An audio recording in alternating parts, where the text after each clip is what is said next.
At the Uighur Mosque, one of Xinjiang's holiest sites, it is a symbol of earthly authority that flies from the roof.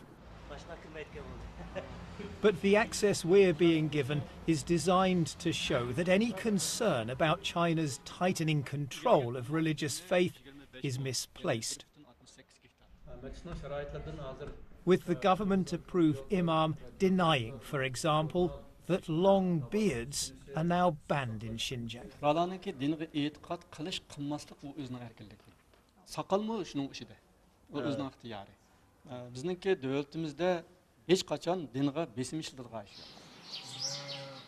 When we break away from our official tour, however, along with the locked and deserted homes, we find clear evidence of the suppression of Islamic customs and beliefs. So here it is in black and white, a notice telling people living in this village that certain religious practices are banned. At this point here at number 10 says that the wearing of long beards for young men is not to be allowed. Close by, we find one of Xinjiang's many re-education camps into which hundreds of thousands of Uyghurs, Kazakhs and other Muslim minorities have disappeared. And there's this. Right across the region, mosques are being destroyed.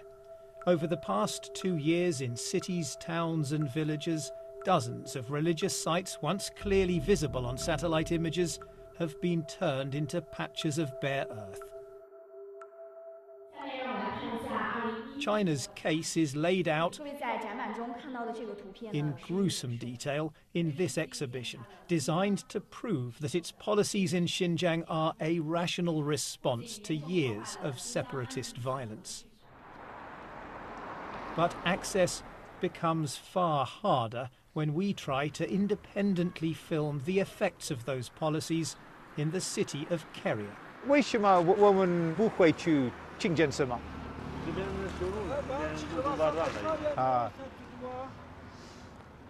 So I asked if we can get to the mosque. He says that the road is closed. We think it's only just been closed moments before our arrival. We've seen a number of other people on motorbikes, scooters, some cars as well, stopping and asking why they can't get through.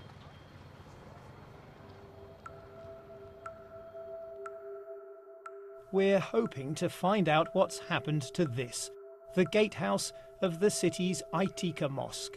Its distinctive shadow shows it was still standing in late 2017, but now it's gone, overwhelmed by the surrounding commercial development.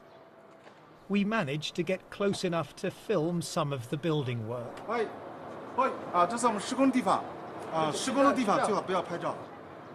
Marooned in the middle, the mosque's prayer hall with its domed towers is still intact. But there's construction machinery on the spot where the gatehouse once stood. Nearby, traditional Uyghur neighbourhoods are being demolished too. The old homes are visible in this image from 2 years ago. Whole swathes have disappeared just a few months later. This patch of land encapsulates perfectly the two driving forces of modern China: political stability and economic development. There's no doubting that these neighbourhoods were poor, but by demolishing them, by repressing the faith of those who lived in them, and by forcing hundreds of thousands of them into re-education, the concern is that a whole history and culture are being wiped out. In 2015, we filmed the crowds, young and old, turning up to pray at the Uighur Mosque. Beards were easy to spot.